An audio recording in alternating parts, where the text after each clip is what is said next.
Vamos iniciar então mais uma aula do nosso curso e hoje com os temas Fases do Desenvolvimento Humano e depois as teorias da enfermagem, com ênfase na teoria das necessidades humanas básicas da enfermeira brasileira Wanda Horta. Bom, por que é importante a gente estudar as fases do desenvolvimento humano? Primeiramente, a enfermagem vai estar atuando em todas essas etapas, então conhecer elas é fundamental para que a gente possa melhor assistir esse paciente, para que a gente possa melhor cuidar desse paciente, pois assim a gente vai conhecer as peculiaridades, né, de cada fase dessa. Bom, eu trouxe para vocês aqui um conceito sobre as fases do desenvolvimento humano bastante interessante. Existe uma grande área de estudos chamada desenvolvimento humano, a qual o objeto de estudo é o processo de mudança, ou seja, quais são as mudanças que vão ocorrer no organismo humano, né? E também não só do ponto de vista anatômico, fisiológico, né, que é o crescimento, mas também do ponto de vista de pensamento, do ponto de vista cognitivo, que é a evolução da capacidade de compreensão, de aprendizagem, do pensamento em si, né? E isso é o processo de estudo que ocorre ao longo do ciclo da vida desse indivíduo, né? Mudanças no desenvolvimento físico, né? Cognitivo e psicossocial. Então a gente vai ver desde a etapa uterina passando pela juventude até a fase de envelhecimento e morte desse indivíduo. E a psicologia é uma ciência presente nessa área de estudos e é uma área desde o início, né, que tem um modo de estudo interdisciplinar, porque vai reunir diversas áreas juntas que vão permitir a gente estudar e compreender o ser humano como um todo em todas as fases de desenvolvimento. A primeira fase é chamada de período pré-natal. Lembrando, gente, que nós vamos passar aqui por 8 etapas, tá bom? Então, a primeira é o período pré-natal. Então, a gente pensa, muitas pessoas, que a vida começa quando a criança nasce. Mas não, a gente tem que lembrar que antes passa-se por um período de 9 meses, que é o período gestacional, onde essa criança, esse feto, se desenvolve no interior do útero da mãe. E ali a gente já tem, né, um processo de vida. Então, esse período se inicia muito antes, né? As características genéticas já começam a interagir com o meio no qual o bebê se encontra. Por quê? Né? As características genéticas do bebê vão começar a ser expressas ali, né? No processo de formação do corpo dele. A alimentação da mãe vai afetar diretamente no crescimento do bebê, né? E aí a gente vai ver todo aquele processo de orientação com os cuidados que a mãe tem que ter nesse período gestacional, não só com relação à alimentação, mas, né, com relação a exercícios, ao uso de medicamentos, entre outros, e o bebê passa a responder à voz da mãe. Olha só que interessante. Então ele passa a ter afeição por essa voz, porque a mãe conversa, e é interessante a gente até orientar isso, que a mãe tem esse diálogo, porque é engraçado que às vezes a mãe conversando ali, a criança mexe no interior da barriga da mãe. Quem aí já foi, as meninas que já foram mães, sabe disso, né? Essa proximidade é importante dela ser iniciada o quanto antes. Então, depois, gente, nós temos o período da primeira infância, que ele começa com o nascimento e vai até os 3 anos de idade. Nesses primeiros meses, né, os 5 sentidos da criança vão começar a se desenvolver e na parte cognitiva ou de pensamento, as capacidades de aprender e lembrar já se iniciam logo nas primeiras semanas. O uso de símbolos e a capacidade de resolver problemas se desenvolve ao final do 2º ano de vida. Então, nesse período, né, a gente já tem aquele princípio de desenvolvimento cognitivo da criança. Por isso é importante, né, utilizar os joguinhos, né, os brinquedinhos de monta-monta, que é onde a criança que vai ajudar no desenvolvimento dela. Depois nós temos o período da segunda infância, né? E segundo os desenvolvimentistas, que são as pessoas que estudam sobre esse desenvolvimento humano, né, a segunda infância vai dos 3 aos 6 anos de idade. O corpo tende a se tornar mais erguido, né, que é aquele corpo mais ereto, né, e as partes do corpo começam a se assemelhar em termos de proporções com as de um adulto. Então o corpo da criança aí já começa a entrar num processo de desenvolvimento bem maior, se tornando parecido com o corpo de uma pessoa adulta. O apetite tende a diminuir e podem aparecer distúrbios distúrbios do sono, como a insônia, mas são condições normais, né, da etapa de desenvolvimento. Lembrando que nesse período a criança vai estar no desenvolvimento intenso, né? Então é por isso que às vezes aparecem essas questões. Depois nós temos o período da terceira infância, que nesta fase é uma redução do crescimento físico, né? Essa fase ocorre entre geralmente os 6 e os 11 anos de idade, né? Existe uma tendência a aparecer problemas respiratórios, né? Mas é uma fase, em média, que torna a presença de uma melhor saúde na criança. A escolarização ajuda neste processo, essa é uma fase muito importante, que é a fase normalmente, né, que todas as crianças adentram um meio escolar, que isso vai ajudar muito no desenvolvimento dela, né? E nesse processo é igualmente na estimulação da memória e da linguagem, que melhora independentemente da escola. A criança ser introduzida no meio escolar é muito importante, porque isso vai trabalhar a relação dela com as pessoas, que ela vai ter os coleguinhas, né? A gente vai ver o desenvolvimento também da fala, porque ela vai ter que melhor se expressar, vai aprendizado da leitura, entre outros fatores. Então esse é um período muito importante também do desenvolvimento. Depois nós temos o período da adolescência, que é um período difícil do desenvolvimento. Voltando a falar, as pessoas, as meninas aí que têm filhos sabem que as que têm filhos adolescentes sabem a dificuldade que é, porque é um período difícil de desenvolvimento do indivíduo, né? Então é onde a gente tem, né, a introdução à vida de namoro, a sexualidade, né, o adolescente se conhecer em si, tem as transformações que surgem no corpo, né, com a questão da puberdade. Então é todo um período bastante complexo também, que a gente tem que ter bastante, né, cuidado e entender para a gente poder estar lidando, por exemplo, com os adolescentes também. Nós temos depois o período de início da vida adulta, né, que é marcado a partir dos 20 e indo até os 40 anos. Nesse período, a condição física do indivíduo vai atingir o auge e depois ela começa a declinar ligeiramente, né?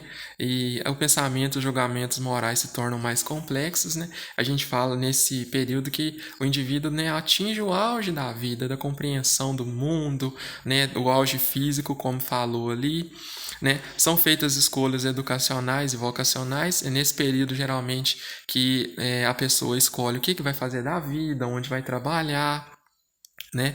E depois a gente tem, né, os traços e estilos da personalidade se tornam mais estáveis, né? A gente fala que a pessoa, né, adquire uma maior maturidade. As mudanças da personalidade podem ser influenciadas pelas fases e acontecimentos da vida. Entretanto, a gente tem que sempre levar em consideração que cada indivíduo é diferente um do outro. Então, e às vezes também a forma como a pessoa vive, as dificuldades que enfrenta, isso também vai influenciar muito no como a pessoa se forma como ser em si e como indivíduo na sociedade.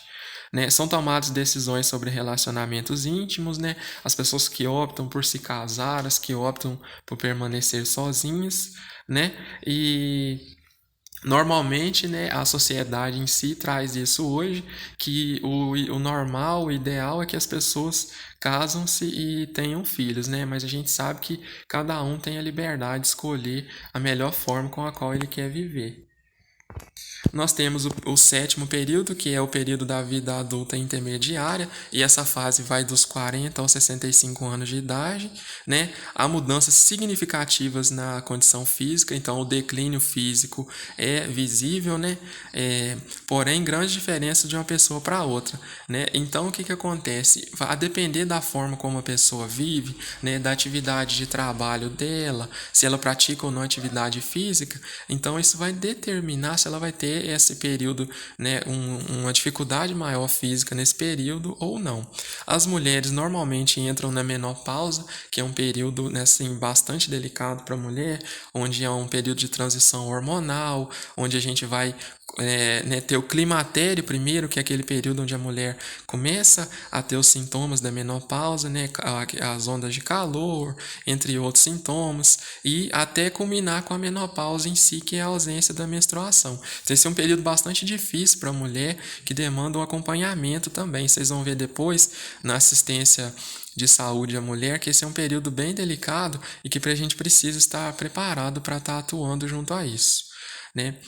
Existe a produção criativa desse indivíduo pode declinar, mas melhorar a qualidade. Ou seja, você vai ter um indivíduo que vai ter uma perda no físico, mas porém ele vai adquirir uma experiência maior de vida. Então ele consegue muitas vezes fazer as coisas com maior facilidade e com melhor qualidade do que antes.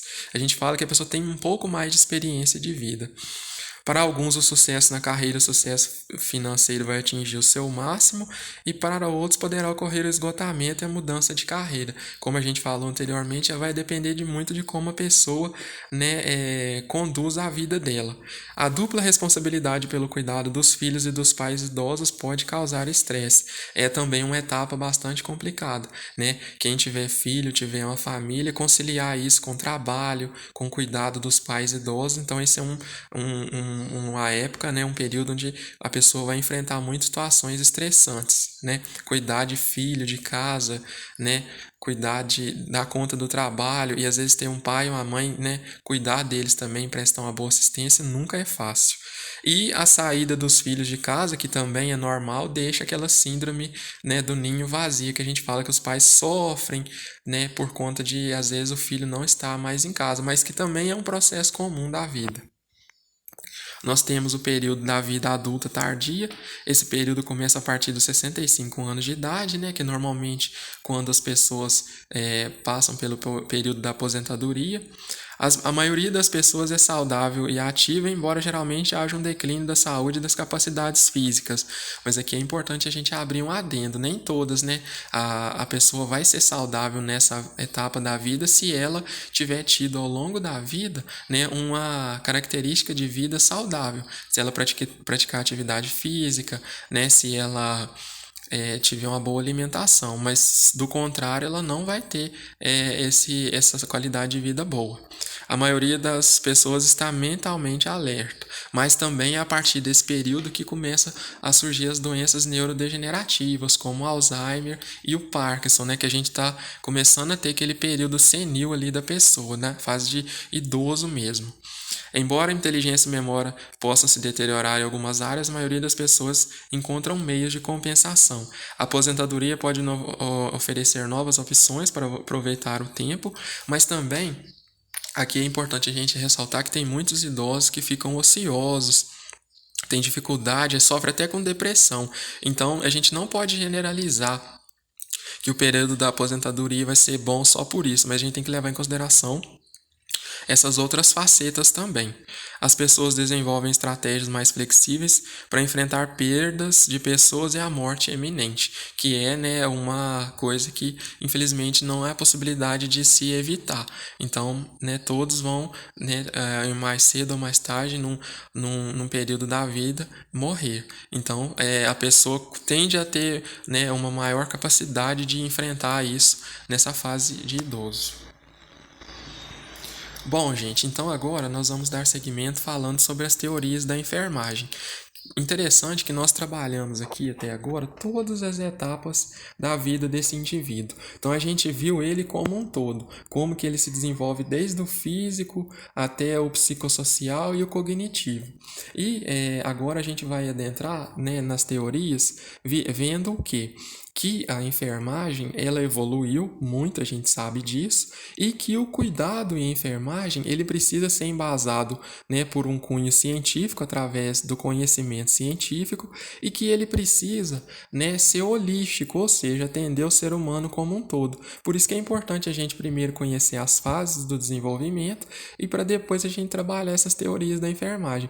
E dentro disso nós vamos destacar aqui hoje a teoria de Van da Horta, que é a teoria das necessidades humanas básicas, que é uma teoria que busca o quê? Entendimento como do ser humano como um todo, da enfermagem, cuidar, assistir o ser humano, levando ele em consideração como um todo. Bom, vamos lá então. A enfermagem é uma ciência em evolução que busca o campo de conhecimentos próprios que seja respaldado no conhecimento científico, como eu falei com vocês, para oferecer ao beneficiário a sua atuação no melhor cuidado possível. E as teorias da enfermagem vão embasar isso, né? São as teorias da enfermagem, como eu falei com vocês, são a base dos conhecimentos, da prática de enfermagem. Ao longo dos tempos, estudos sobre as teorias e suas variações estruturais e funcionais, bem como o estudo do objeto de trabalho a que elas se dirigem, incluindo as mudanças nos modos de cuidar dos clientes, demonstram várias formas que as maneiras como os profissionais enfermeiros vão direcionar suas atividades. Então a gente viu que ao longo do tempo a enfermagem, ela teve uma evolução nas práticas do cuidar e foi inserindo o conhecimento científico, e isso hoje é o que é base para o nosso trabalho. As teorias, o enfermeiro tem que sempre ter, o profissional de enfermagem, ter um pensamento crítico e reflexivo acerca daquilo que ele aprende, acerca da forma dele de atuar e o que ele aplica no dia a dia, na prática do cuidado dele.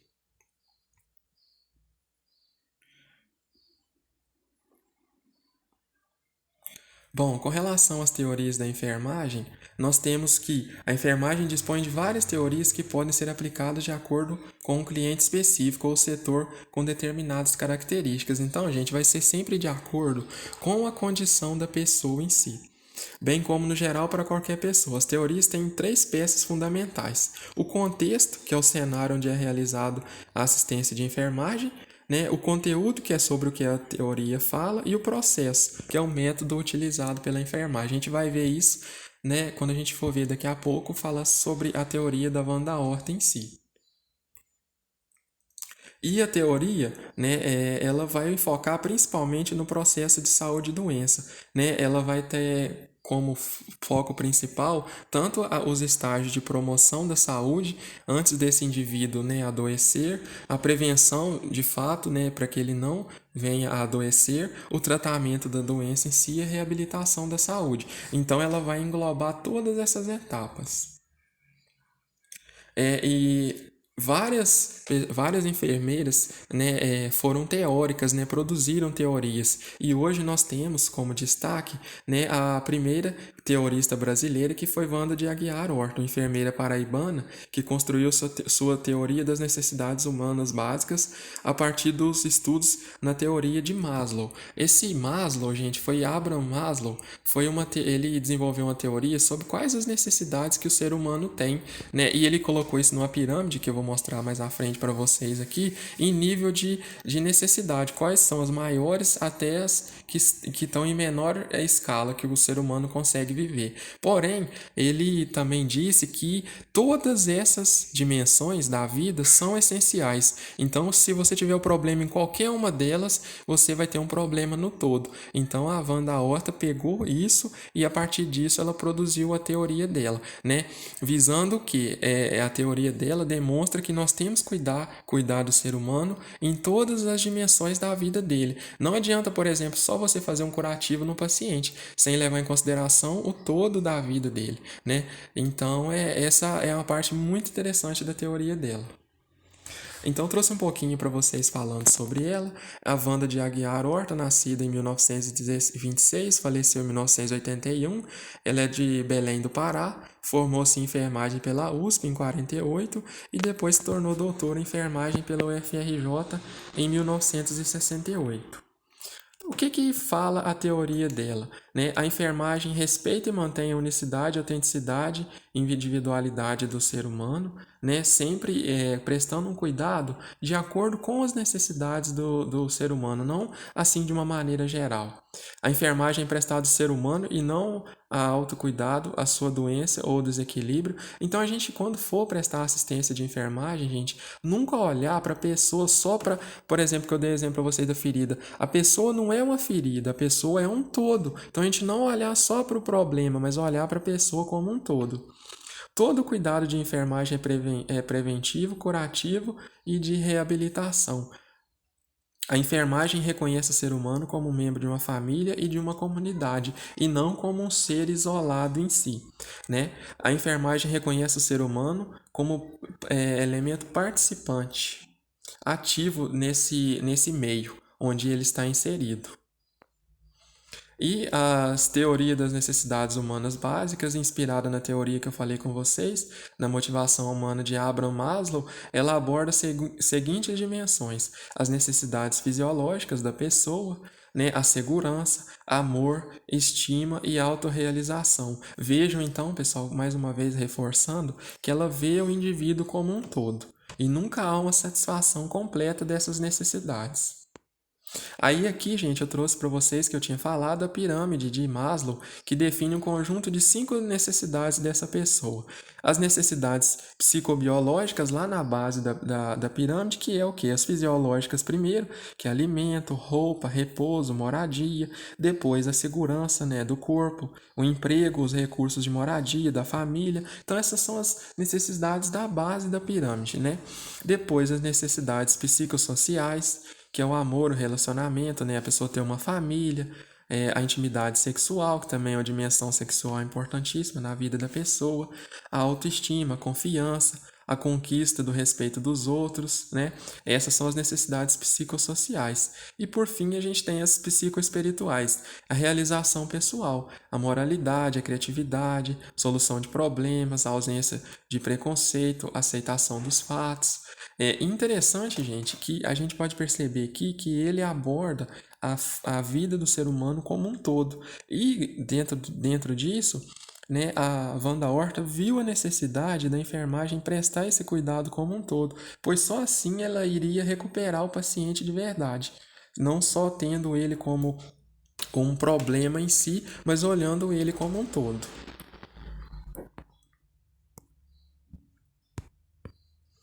Então, os problemas da enfermagem, eles vão são situações que vão ocorrer dentro dessas dimensões. Então, os problemas que o indivíduo vai apresentar vai estar dentro disso. São situações ou condições decorrentes dos desequilíbrios nessas necessidades que a gente falou, seja na família, seja um desequilíbrio, né, no corpo dele, seja um desequilíbrio até mesmo das necessidades psicoespirituais, uma doença mental e tudo mais. Então, vejam a importância disso, vejam como que isso se encaixa uma coisa na outra. Exige do enfermeiro uma assistência profissional dentro de todas essas etapas. Quais são as funções, então, da enfermagem? Assistir o humano no atendimento de suas necessidades humanas básicas e ensinar o autocuidado, manter e promover e recuperar a saúde desse indivíduo, participar no ensino e na pesquisa, administração e responsabilidade legal em associação à classe. Como isso, pessoal? Depois que vocês iniciarem o trabalho de vocês, vocês vão ver que vocês vão receber estagiários, vocês vão estar inseridos ali no contexto hospitalar. Muitas vezes, às vezes, os enfermeiros ou outro profissional da equipe vai pedir que vocês auxiliem, às vezes, no desenvolvimento de uma pesquisa. Então, a enfermagem ela tem tudo isso. Ela não é só o atendimento ao paciente, ela é um atendimento ao paciente de forma holística, como a gente viu, como um todo, mas é também produção do conhecimento, né? Como que é essa questão da implementação? Então, já que a gente viu que o ser humano, viu o ser humano como um todo, que a enfermagem precisa prestar um cuidado levando em consideração ele como um todo, a Wanda Horta viu a necessidade de se estabelecer o processo de enfermagem para que a gente pudesse prestar um atendimento, né, um cuidado de forma mais organizada. Na aula passada, eu até comentei com vocês sobre esse processo de enfermagem, quando a gente falou do exame físico. Ele é composto do histórico de enfermagem, que a gente vai estar fazendo anamnese, conversando com o paciente, levantando os problemas dele. O enfermeiro vai fazer o diagnóstico de enfermagem, né, baseado nas demandas que o paciente apresentou, vai elaborar um plano, né, assistencial, ou seja, o que a gente vai fazer para cuidar desse paciente, né, vai fazer as prescrições e a gente vai estar implementando, né, os técnicos que são vocês vão estar implementando esse cuidado no paciente. E depois a gente vai fazer uma avaliação para ver se esse cuidado de fato surtiu efeito, tá bom? E isso sempre, pessoal, levando em consideração o indivíduo como um todo. Bom, então nós terminamos aqui mais uma aula. Até a próxima.